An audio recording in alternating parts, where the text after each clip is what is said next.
In this video, we're pulling back the curtain on what an actual SOC environment can be like, what a SOC analyst's life can be like, and what the differences are that you need to know about to be able to have a great career as a SOC analyst. Coming up.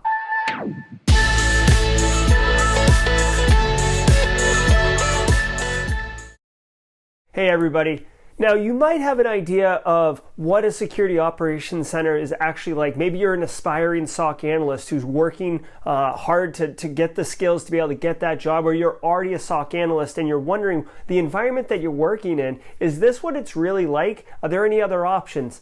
So this week I was actually interviewing Brandon Poole for a completely separate video on Lima Charlie, an EDR solution that'll be publishing probably in February sometime. And we got talking about SOC life and SOCs as an environment, and he has worked in a SOC environment for over 15 years, and it was very, very revealing and very, very stunning on some of the things that he shared with me that I want to share with you. Not all SOC environments are the same. Not all SOCs are the same. So there is a lot to unpack. He also provides us a ton of questions that you can ask while you're being interviewed for a SOC analyst job to make sure that that SOC environment that you're potentially going to go work in is a good fit for you and a healthy environment for your career.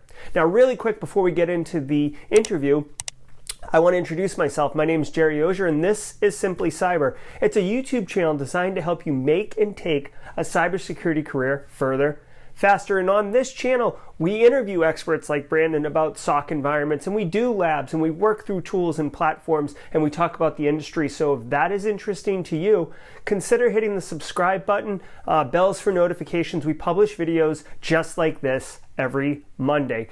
Now, the interview is about an hour long, which is pretty long format for a YouTube channel. So look down in the show description. I've included minute markers or time markers for you to click on specific sections that Brandon talked about. But I'm telling you, like, I'm going to go buy Brandon a bottle of bourbon because this piece of information, this hour-long conversation that we had, is so rich with content, and it's eye-opening. Like, you're literally getting 15 plus years of SOC life condensed down into, kind of mentorship and lessons learned from him. So much love to Brandon. Please comment below on what you found most interesting about what Brandon said, and I hope that it serves you well and helps you find a healthy environment as a SOC analyst to work in. So let's just jump into it. I think this has a lot to do with, like, if you ever listen to Chris Sanders, and I'm a big Chris Sanders fan. Yeah. If you ever listen to his stuff, the thing is that, analysts really aren't taught how to think. And this is my big pet peeve, even when we do SOC evaluations and we talk to people about SOC stuff at Soteria, because I have this experience. I always get pulled in these consulting engagements, is that, someone will say, well, we want you to take a look at our playbook. And I'm like, well, this isn't a playbook. This is a runbook. And they're like, what's the difference? And it's like, well, the term runbook comes from manufacturing. You are giving a station and you're given a run book, and that run book is all the things you do at that station. The idea is you have that run book, and it's all of your standard operating procedures. And the idea is if I put someone at a station and give them this run book, they could read through this run book and every single possibility and figure out exactly what to do. So it's interchangeable to people and stuff like that. Mm-hmm. A playbook, if you think about a football play, we call play, but the quarterback gets up to the line and reads the defense. If he sees something, he can audible the play. He can go and send, playbooks for the SOC need to be very, I don't want to say they're guidelines and they should just ignore them, but they need to be flexible. If you get into investigation, to me, a playbook is asking kind of that Chris Sanders, let's talk about certain questions. Here's a question you need to answer when you see this type of event. And you need to think about these questions and figure out how to answer them. I'm not telling you what the answer is. I might give you a hint, hey, you need to go look at maybe these logs, or think about looking at these tools or this type of data to get your answer. But you need to go and answer these questions, and based off all the answers you get, you have to make an educated, well, not even educated guess, but you have to make a decision, or you have to triage based off all this stuff. But the thing is, I'm not limited to that. I can call a play. I can start off with a playbook for, persistence and start asking all these questions and get halfway through and be like, I know this is persistence. You don't just stop and say, oh, I found malware persistence, but I have no idea if they moved laterally or anything like that. You can go and you can, at that point in time, like call the audible and say, I need to switch over to this playbook, or I need to treat it like this scenario. And it just seems to be like something that a lot of SOCs just don't have. Like I said, they're very, a lot of SOCs are treated like the help desk of security, both internally and externally. And I think that's one of the things, like, I know I went through a period of time. It's like, listen, I don't want to work in a security operations center because, you work in a SOC, people look down at you. It doesn't matter how good you are. They just assume like you're help desk, like you just route tickets all day. It's just one of those things. It's kind of like, if you find a good SOC, like it's definitely like a career opportunity, but there's so many bad ones out there, and it's just so soul crushing, I guess. The best way to put it. That's interesting. I mean, that's really good information, dude. Yeah. What would an indicator of a good SOC be? Oh man. This is kind of like a tricky question. So I guess this goes to like, if you're interviewing for a SOC position, like things you would ask. Yeah. I mean, one of the first things I would ask, like if I was, looking to interview for a SOC, I would say, tell me how your SOC is structured. Do you have like tiers, like tier 1, tier 2, tier 3? What are the responsibilities there? And a lot of your better SOCs are actually moving over to like this non-tiered model. Like there are no tiers. Like we definitely have like senior analysts that you escalate through, but in like old school SOCs set up, I'm not going to name drop here and get anyone in trouble just in case you cut this up and like end up putting it on YouTube. But like old school SOCs, a lot of them, like back in the day, it was like your big four, like accounting firms would send people in who'd never worked in a SOC and would be like, yeah, you should totally set up this tiered architecture. And the first person goes and just creates the ticket and copies and pastes stuff. And they pass it over to the tier 2. And the tier 2 looks at 15 minutes and looks at this stuff and then passes off to the tier 3. And like when you start talking about like those environments, it's just like, I get it, and I'm nothing more than, the term is like a sock monkey. I just like, press these buttons, push the ticket on. So really and truly, like a lot of like your bigger and better SOCs have realized that's a deficiency, because like it's very hard for you to gain the skill sets if you're a tier 1 analyst and all they let you do is create the ticket and copy and paste stuff to move up to that tier 2 where you're investigating. Or, if they cut you loose to that tier 2 and they're just like pumping through like a bunch of like alerts, and you don't ever have time to learn or advance, like there's no way for you to move from that tier 2 to that tier 3 because you never gained those skill sets. Even if you leave and go interview in another company, like you don't have those skill sets, or you've got to go and build them up on your own free time. So like one of the things I would do is I would say, do you have a tiered SOC? And, kind of explain the thing. And like, the interview is not just like, someone interviewing you. It's a two-way discussion. It's you interviewing them. So, you can ask them like, why is your SOC tiered?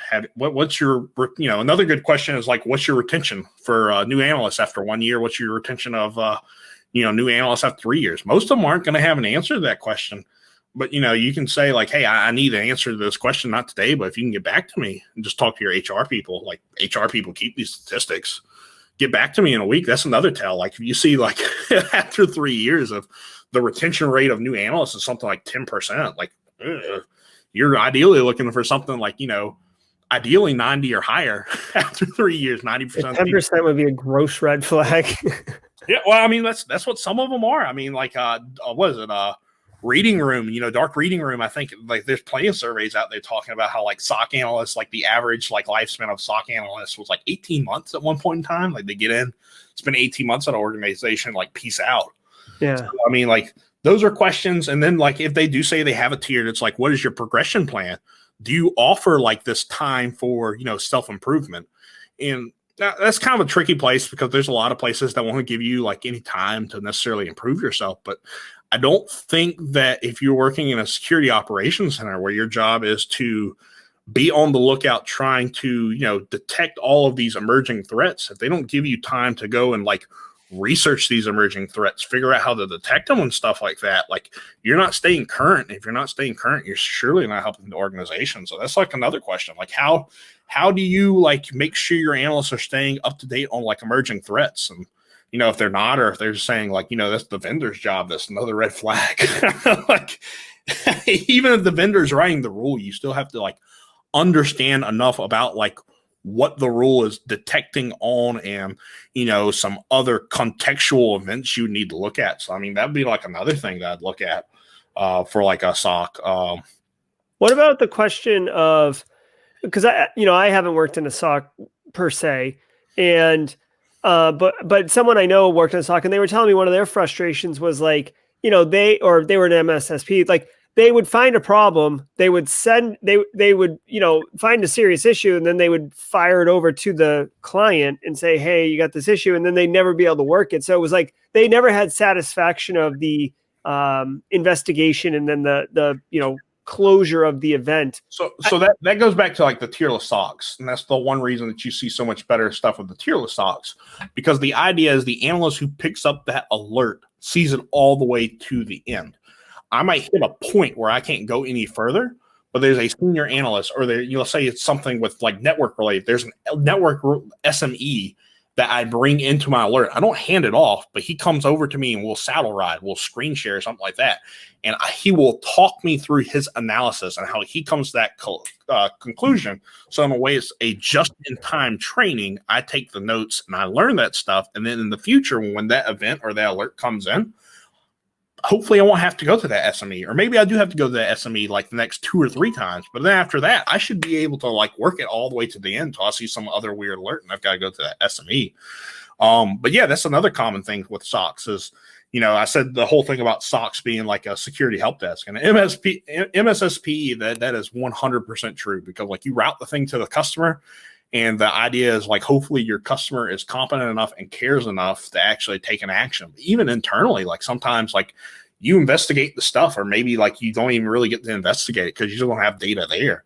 And you have to hand it off to like, the system administration team. And that's that's kind of the problem, is that a lot of time, like to get the return, there's not good return on investment for obvious reasons, like we were talking about before. But in order to make that return on investment a little bit more palatable, a lot of times they'll hire kids right out of college or people with not much experience. And sometimes like these people are kind of like cast out on an island. They're not given much guidance or training. And so they come to like, a bad conclusion, and they go and they bother someone on the network team and say, you should block this domain. And someone on the network team says, I can't block that domain. That's an AWS domain. Like that would take down half our infrastructure. We're an AWS client. Gosh, yeah. Guys are so stupid. Like there are literally people out there that are like that. The network team is busy and have their own issues.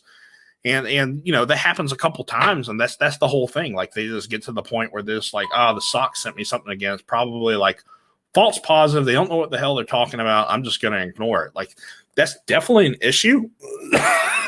And that kind of goes back to really company culture. Like, is your company culture one, and your culture within your SOC one, where you can like foster like that sense of like trust? Maybe like instead of like passing it off to someone on the network team, maybe someone on the network team gives you the ability to block stuff in like the firewall and the web proxy. But to do that, you might have to like, work with them some. You might have to like, make a rule where before anyone can ever report to an external party, like it has to have like, let's say 6 sets of eyes on it. So, 3 people have to look at it. There's some other things you can do, but it's just unfortunately, there's a lot of folks out there that are in management positions of a SOC, and they've never managed a SOC or worked a SOC. There's a lot of like, companies out there just don't want to put in that level of effort to, have a good quality SOC, unfortunately. It's kind of like threat intelligence teams. Like there are some threat intelligence teams out there for companies that have SOCs, and they're not really what I'd call like a threat intelligence team. It's more like, one CISO was golfing with another CISO buddy. He's like, we just got a threat intelligence team. He's like, well, we need a threat intelligence team too. Some SOCs are unfortunately kind of the same way. It's like we're a certain size and everyone else in our industry has a SOC, so we need a SOC. And in some cases, like all they care about is their SOC in some way, shape, or form better than whatever their competitor is. Yeah, it's much more like getting a solution that didn't necessarily have a problem. I mean, not to say having a SOC isn't a bad idea, but if you don't know why you're doing it and you don't run it right, and then Well, I mean, I would argue that there's different types of SOCs. All right. So there's kind of like your vulnerability centric SOCs. And like, if you look at those are the people that, what they're really doing is kind of chasing down like vulnerabilities, and they're focusing a lot of like NID stuff around like vulnerability exploitation. They usually are managing all the vulnerability scans in there. They've got a lot of compliance stuff they're doing. You can have a compliance-driven SOC. The only reason the SOC exists is just to create all the compliance reports when the auditors come in and to say we're actually monitoring these things. You've got like your threat-driven SOCs where they're actually looking and trying to stay up to date on the latest and greatest threats and trying to innovate and come up with ways to like detect that kind of stuff. So I would even argue there's like different types of SOCs for different types of organizations based off what they want their SOC to be. I mean, there are SOCs out there and they literally exist. Like their whole purpose is to take like the AV alerts away from the workstation support team, the IDS alerts away from the network team so it doesn't blow up their inbox, and their job is just to like look at those and come to conclusions. Like it's not all about like staying up to date on the latest and greatest like security threats or really even doing anything. It's the SOC is just like the SOC buys a SIM. The SIM is nothing more than like a central like management hub for all the alerts. They're not even trying to correlate or create new rules. And they just have groups of people just going through there and be like, yeah, this looks like something real. This doesn't look like something real. And if it's something real, they're just pushing it back off to whoever the team is. Like, oh, it's a NIDS thing, network team. Once it's like back to that human filter, basically. Yeah, I mean, that's what it is. It's a human filter. And in some cases, like, those are usually the ones that kind of like hire people with like very limited experience, not invest in training. So, I mean, there's different types of SOCs out there for different types of organizations. I mean, the best way to kind of like figure out, like I said, like the tiered model, do you give time for play?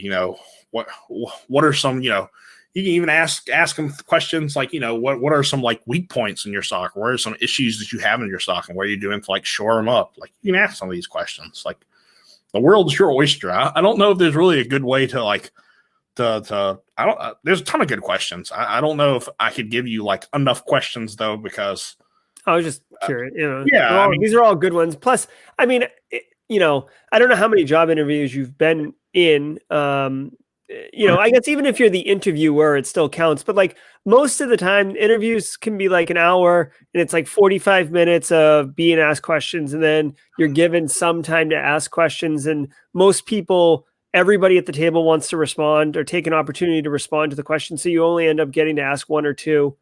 And then they say, if you have more questions, you can follow up, but that's, it's not really that way. So I don't know. It also depends on like, the interview style and stuff like that. I know like we try to give at least like 20 or 30 minutes. And the whole thing is like, a lot of times when I interview folks, like we might be like right at 5, and I'll ask them, I'll be like, well, it's right at 5 o'clock, or it's right at like 3 o'clock. And, I want to be respectful of your time, but I try to make sure that I don't have anything going on like 30 minutes after an interview, just because of, I want to be respectful. Like I said, it's a two-way street. And, that's one of the things also, like, it's not, there are too many folks out there that interview that feel like an interview's one-sided. It's like that one person grilling you, and then they ask you kind of like, just, do you have any questions or something like that? I mean, even if they're grilling you with questions, like you should take the opportunity to treat it kind of like a conversation. That like that's even like a tell of a good organization there. Like if they're asking you question, and you have a question about one of their questions, cut them off and ask it. I mean, if they have a problem with that, like that's probably like the people interviewing you probably are in the management chain or peers or something like that. And if they cut you off like that, that's probably a good indication personally of a toxic work environment. Yeah. If you're getting a bad vibe. Yeah. Or a inexperienced interview.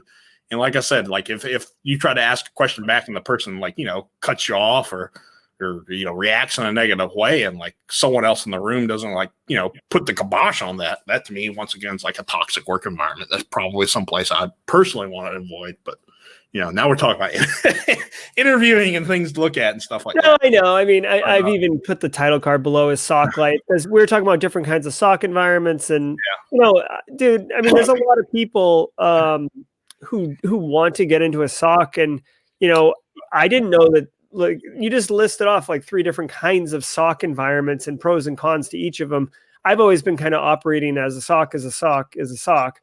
No, I mean, like they're different. I mean, all of them at the end of the day is like a SOC, and like even if you go in and you ask a person like what type of SOC you have, like sometimes they don't even know there's different types of SOCs. Yeah, it's one of those trends that I've noticed, like talking to different people in the industry and like working in different SOCs and stuff like that. Like they all operate a little differently.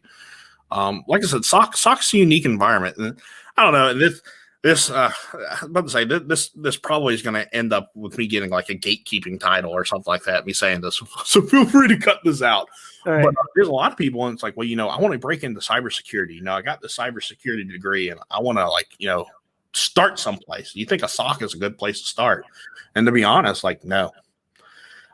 This kind of goes back to like the old school way of thinking. Like when we get into a SOC, you're assessing attacks. There's a lot of stuff thrown at you. And in my time in a SOC, whenever we've hired like folks right out of college or that don't really have like the IT background, they can be great SOC analysts, but it's a much harder path for them to be a great SOC analyst if they don't have that IT foundation. Yep. You almost do yourself a disservice if you try to get a degree or move straight into security without first working in like general IT. Like, I worked on the help desk for a while. I hated the help desk. I don't think I've ever met someone who loved working on the help desk. Like, it's just one of those things. But there's a lot you can learn on the help desk. Like, you can kind of see how things break in weird ways. You can kind of like see how like when you report something to a sysadmin, they like do some janky workaround just to get the stuff working because they don't have time. And that's the thing. If you work in a good high quality SOC with a lot of data, like even like with our MDR service that we have here at Soteria, there is a lot of folks doing janky stuff out there, and that janky stuff looks just like malware. I can't tell you how many times I have seen someone write some MSHTA script to do something with SCCM for updates or to prompt a user like, hey, I'm about to reboot your computer. And like the stuff is janky. Like it'll fire like CrowdStrike rules. It'll fire like some of the rules we create. It's just like, oh gosh, who thought this was a good idea? Like this literally matches like just about all the indicators of something malicious. And it's because like a lot of the people writing the malware, a lot of these like human operators, like we were talking about like the ransomware as a service stuff earlier. I mean, these are people who were at one point in time, they were developers, they were sysadmins. I mean, stuff broke and they had to figure out in a very convenient way, like how to fix it or just get it up and running so they can get back to working on this other stuff and get back around. Like it's a lot of the same stuff. So I think in a lot of cases, like you do yourself this service if you like really don't have that good grasp of like what is normal. How do sysadmins work? How does the help desk work? How do you talk to like users? How do you do this and that? That's the other thing. Like a SOC, once again, going back to like the other thing is you're only empowered so far. If you want to get that rest of that power, you have to work with another team. A network engineer is never going to trust you or never feel confident in you, or it's always going to disregard you if you can't speak the same common language. If you go in and you can't even discuss intelligently like network stuff on a base level with them. Yeah. I'm not talking about like the same level they are. If you can't even talk like just a little bit of the same language they have, they're going to come in, they're going to like just whatever. Yeah, like I could see like if you didn't know what DNS was, like because I feel like people say DNS all the time because it's it's a common thing. If you're talking to a network person and you don't know what DNS is, and you like tip your hand that you don't know what that is in some way, or you ask a question about, can we block DNS, or like something like that, you might lose all credibility and lose the room. Yeah, and see that kind of goes back to like another thing. I worked in a SOC one time, and this was like a junior person, and we had an EDR agent, and I can't remember that. Every rule has like false positives. All of them going to have false positives. And it was a rule, and it got a false positive hit, and it got a false positive hit on chromehelper.exe. Chromehelper.exe is like a legitimate part of Chrome.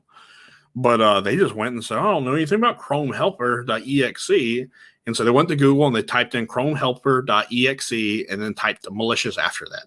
So before anyone goes and does this, keyword, if you type in anything.exe is malicious, the first hit's always going to say it's malicious. Right.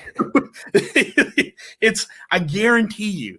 So they saw that and they didn't do any other triage. They flipped out and they had access to like block a file hash in the EDR EPP platform. They blocked the file hash and like Chrome just stopped across the environment working for everyone. And, oh my God. Like I'm getting uneasy just thinking about it. And I wasn't there. So I can tell you another story just like it. Like the same thing is like, a threat. Someone got a threat feed one time.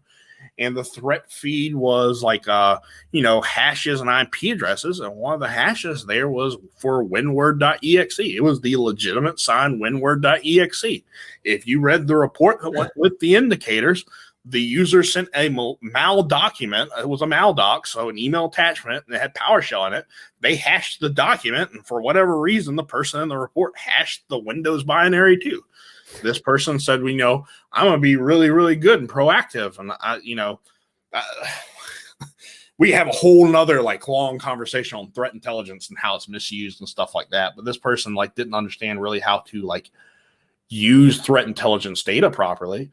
And they copied all the hashes and they pasted it into this EDR EPP platform, blocked all those hashes. And one of the hashes they blocked was winword.exe. So then like the help desk got all these questions about, I can't open Word keeps crashing. And you want to talk about like losing respectability or losing trust in the environment. Like literally everybody in the environment says, oh, the SOC guys are a bunch of noobs. You know that they went and they took out like WinWord. They took out they marked WinWord as malicious. Yeah, they took out like Microsoft Word for 4 hours because they thought it was malicious because they just copy and pasted something that someone sent them in the email. Didn't even validate it. You know what would happen if I didn't validate patches and I pushed patches and brought down a system? I'd be a RGE resume generated event. They put me right in the bread line. But these SOC people, I mean, there's really that kind of sentiment out there. I mean, it's one of those things. It's easy to lose trust, and it's hard to gain trust. But it's much easier to gain that trust, and it's much easier for someone to kind of write you a pass if they kind of understand where they're coming from. You kind of understand where they're coming from. I mean, I can tell you right now, there have been network engineers and system administrators I've worked with. I mean, hell, even I've done it. That's made mistakes and brought down like whole portions of infrastructure before. I mean, everyone does it. If you work in IT and you've never like accidentally broke something or caused an outage, you probably haven't been doing much other than playing like Farmville on Facebook.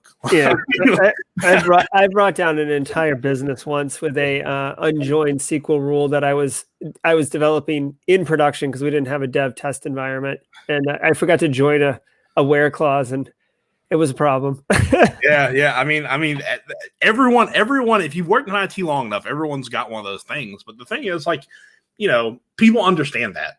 Other network engineers might give other network engineers a hard time. Maybe if one's like pretentious or something, but a lot of times it's just jokingly. But if I can go to them, they understand. Like I understand enough about networking, and I can talk the same language, and they feel comfortable. Maybe they can give me maybe they'll give me a pass. Maybe they'll trust me to do this. And that to me is like the biggest like disservice you can do yourself as a SOC.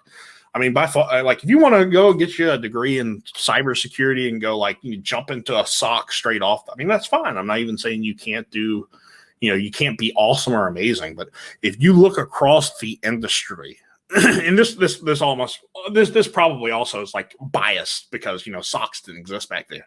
But you look at some of the best people in the security industry, or like your role models in the security industry, they didn't start out in security. They started out like, sysadmin, network administrator, and then they kind of moved over into the security space.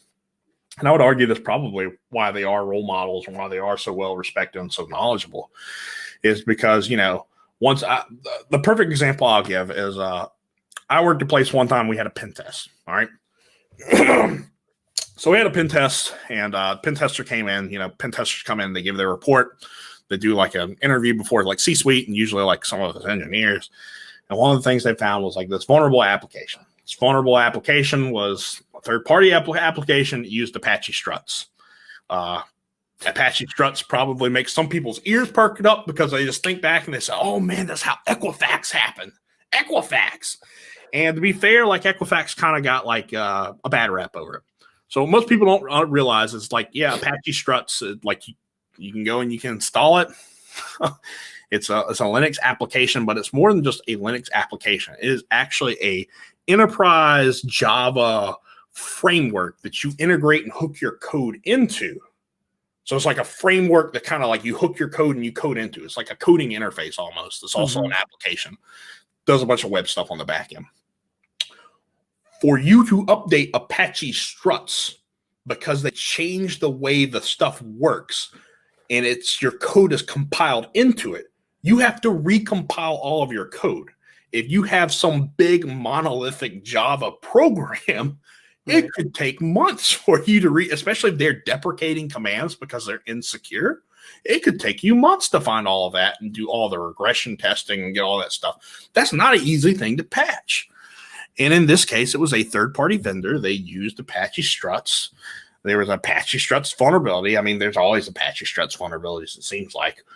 But there's an Apache strut vulnerability, and the pen tester came and says, well, you guys need to patch it. And I kind of pushed back, and I said, well, that'd be fantastic if we actually had developers to do it. And we were on the hook with this other guy, and they said that, it's probably going to be like, 6 months to a year before they can get all the code base like confirmed and stuff like that and patch it. It's a business critical app. If we go ahead and like update Apache struts, like we could crash the whole application and not work. Like it's not acceptable.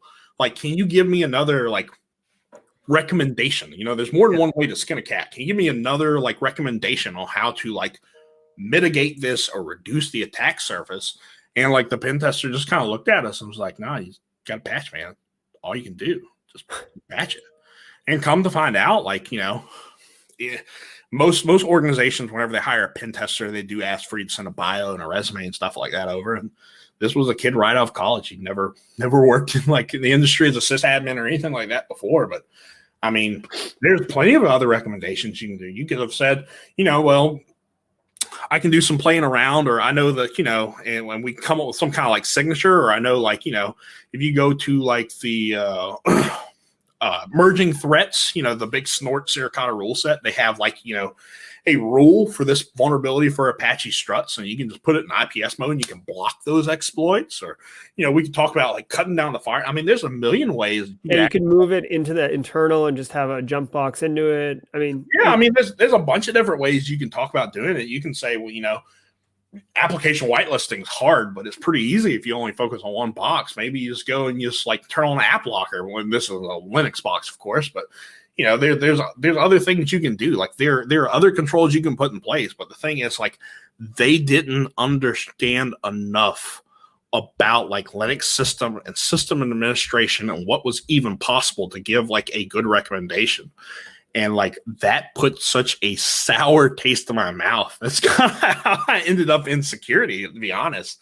Is like we constantly had like security consultants and a lot of other people, and they had never done like the work before, and like the recommendations, like sometimes they were good, sometimes they were bad, but if it was a bad recommendation and you explained why it didn't work, they just couldn't give you a good answer. They would give you like this hand waving answer, and that's just not good enough. And that's, in my opinion, like the greatest way to not be taken seriously, especially in a SOC. Like SOC's a new thing. A lot of people don't understand it. Like, most people think SOC, they think big screen TVs up against the wall. Everyone's heard the story of like someone walks in, like, on a Sunday night when the SOC is empty and there's only 3 people working in there, and they've got like 4 NFL games up, and they're just like sitting there eating popcorn, watching NFL games. I mean, there's a lot of like misconceptions about what a SOC is and what the work you do and stuff like that. And it's kind of like a big unknown. And then you pair that with someone comes in and like can't even speak the same language, or, someone says, you need to block this. And you say, I can't block this, even if it's being used maliciously. Like it's PowerShell. Yeah. Like I can't block PowerShell. Like I use PowerShell to manage like, Exchange. Like I can't block PowerShell across the environment. And that's actually another interesting thing that we could talk about doing a detection on. PowerShell, what most people consider PowerShell isn't really PowerShell, but you can't really block PowerShell is another thing. But no, I mean, you can't, there's just certain things you can't do. And if that's your only excuse, or if that's the only, everyone's job in security is to really and truly advise the company or the organization on risk. Different segments of security do it in different ways. But as a SOC, you say, I have detected this threat. I have this confidence level in this. And, if I'm handing it off to someone else, these are the steps that you need to take. Or if I'm going and talking to upper management to get like the approval to do it, these are the steps I need to take. And you are advising on risk. And, if I can't take these steps, or if this step isn't palatable, this here's our follow-up plan, or these here are the next steps we need to do. And this is why these other actions are not like the first step. Like, you have to be able to describe these things and explain these things in like such a way that the business understands. And that's something that still is lacking in security overall. It's just even being able to have like these conversations. Yeah. I really feel like what you're speaking to, and I see this from my perspective all the time, is like, you're telling me to patch Apache struts or patch whatever or block whatever. It's like, you didn't ask yourself why. The why is because there's a risk here and we need to mitigate whatever the risk is. The risk is that my system gets popped or malware runs on these boxes or whatever. So instead of like I feel like people come at it from the wrong way. They come at it from like the solution and say, here's where it is. Whereas you really need to look at what the actual problem is and then find the solution that works best for the situation that you're dealing with.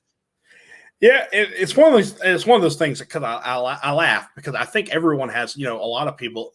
I usually hear the governance risk, the GRC people are like the worst about it. Be like, those tech folks, they always think they should have a technical implementation to solve all problems. They can't have, and really it's kind of hilarious because in a way, I think the GRC people are just as bad as the tech people because like they think they could just policy and procedure their way out of like any and every situation. Like, we don't need to implement a technical control. I got all these policies over here that explain how we're going to do it and stuff. And, if you sit down and you ask them, it's like, well, how do you know people are actually following those policies? Like, because of the policy, they got to follow it. I'm like, come on. Like, yeah, I guarantee you I can pull the web proxy logs. Like, I've done it before in organizations. You got an acceptable use policy that says like, no Facebook, no porn.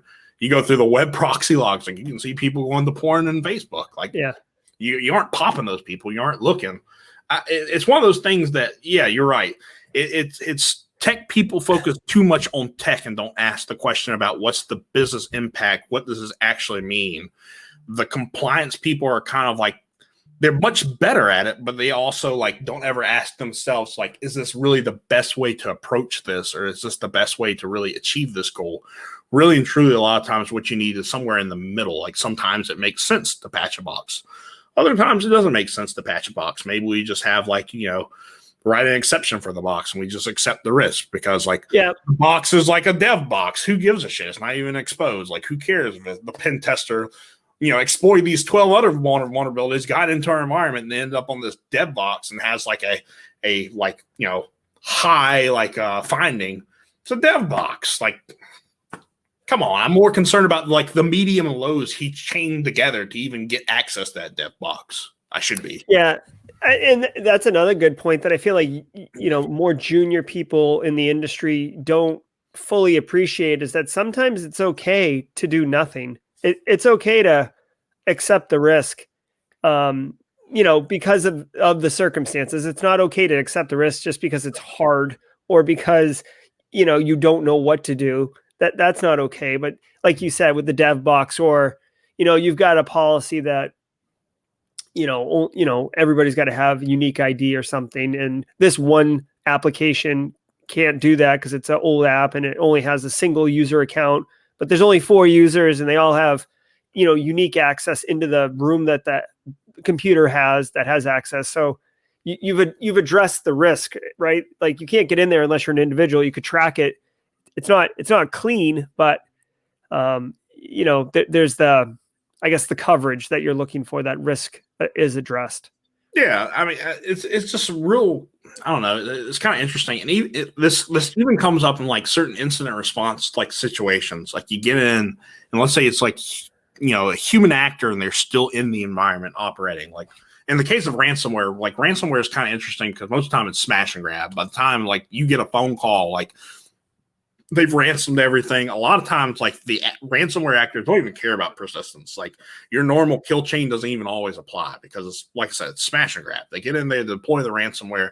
They have like a memory based like Cobalt Strike beacon, and then they kind of abandon it. They've done their damage. You're either going to pay it or you're not going to pay it. You're either going to pay to get your data back or get your data not released or you're not. They don't really care. It's crime of opportunity. When you start talking about people who are still actively in the environment or maybe something a little bit more sophisticated, a lot of times people are like, well, block them, kick them out, contain them. And sometimes, like, once again, like that might not be the best thing to do. It might be more valuable just to sit back and observe, like, who is this actor? What are they after? What are their intent? Just sitting back and not automatically containing it and kicking back, but actually, using something like Alima Charlie or another EDR tool and watching like the tradecraft and what they're accomplishing and what they're looking for, what they're searching for. It educates you more on what their end goal is, and what their end goal is might be something that's not in your threat model or something you never considered before. And this allows you to update your threat model and now consider risk and think about things in a completely different light than what you did before. So in some cases, like you get into environments and, if the customer wants to like kill and, stop all this stuff and just like push them out, that's fine. But the other thing is like when you start talking about sophisticated actors, like it's more beneficial sometimes to sit and watch what they're after, sit and watch the tradecraft, sit and watch what they're doing. Sometimes it's better to see what all they interact with, because when you start also talking about advanced actors, like they'll tell you that a lot of like these, nation state folks, like don't just have one foothold in your environment. They set it up where they have like a long haul like beacon. So they've got something that comes in and beacons out at like for a frequency of 1 month. So, folks talk about like Rito, which is great that John Strand did. It looks at like, jitter and how often something's calling out. But if you start talking over like the course of like a month or 2 months or 3 months, like that's a very long beacon. That's very hard to detect. So they'll have something like a long haul beacon. They just get their foothold in there and then they'll wait. They could wait years before they ever do anything. Then when that beacon comes in one time, they go and they drop like a medium haul one. Maybe that comes back with a frequency of like once a day or once every 12 hours or something like that. And that medium beacon is now operated by another team. And their job is just to set up all the capability to drop a more tactical implant, which sets up another persistent mechanism that has completely other different things. And that tactical one's where the operations come from. And if you go and you act too quickly and you don't correlate all this stuff together, like this implant was written by this other file over here while I'm doing forensics, or there's this weird connection here between these two things and this one. If all I do is I act too quick and I don't see like weird stuff still going on in this medium term one and stuff, I might run into the risk where I kill this tactical one, I knock them out. The team that's operating this kind of like more operational, more long-term strategic vision implant, what they might do is they might send a command that says, hey, just go silent and don't talk back to me for like 2 years. They're not really out of your environment, but you could still see like interesting like relationships, because even when you have that tactical implant might share or do something, or that tactical implant might rely on that operational or one of these other implants to do its update, to patch it, to give it new capability if it needs it. So I don't know. Like it's one of those things also, like, I don't know. Kind of going back to what we were talking about before, like even on the incident response and like forensic side, like you shouldn't just like automatically just assume like the only solution, like when you have an incident response, is just as fast as you can get them out of your environment. Sometimes it does pay off to like, kick back and, see what's going on, see if you understand what's going on. So. Yeah, I could say it is hard to do that though. Like again, like, so I have a lot of experience from a cybersecurity perspective, but I never worked officially in a SOC. I worked in a SOC for like 3 months, kind of like dual hatting during when people were furloughed. But I mean, the few times that like an alert, like a legit issue came in, I mean, I was like red alert immediately. I'm like, oh, we gotta, like I'm like using every single tool I have access to. I'm like flipping out. I mean, it's exhilarating. I mean, it's really exhilarating. So I'm sure as you have so much experience, Brandon, that like you're like, oh, it's not exhilarating. But I think it's that's another key thing. I guess whenever I've had to like train analysts, to steal something from the military, the thing that I've always tried to like pound into analysts is, slow is smooth, smooth is fast. A lot of times, you get like something that's like a true positive or something that looks interesting. Like they get all antsy and there's like, oh, got to do this, got to do this, got to do this. And that's fine and great. But when you're moving at like 1,000 miles an hour, the chances of you screwing something up is like super large. And I can speak from experience from having been involved with like incident response teams where we're talking like 30,000 endpoints are infected with malware. We've got it all contained and we get it all kind of like, so in this case it's Emotet. And if you aren't familiar with Emotet's like super nasty. It spreads, it's polymorphic, so it writes multiple copies of itself. It's always changing the file hash. It's just a pain to like, if you get an Emotet, for a while, I used to always say, I was like, if we get an Emotet incident response, like I'm just not anyone but me. Like I had a Emotet was really nasty there for a while with TrickBot and Ryuk, and I got my fair taste of it, and I was burned out of Emotet for a while. But I worked on a case, and this is why I worked on a case with Emotet, and we had everything kind of like contained. It was a big environment.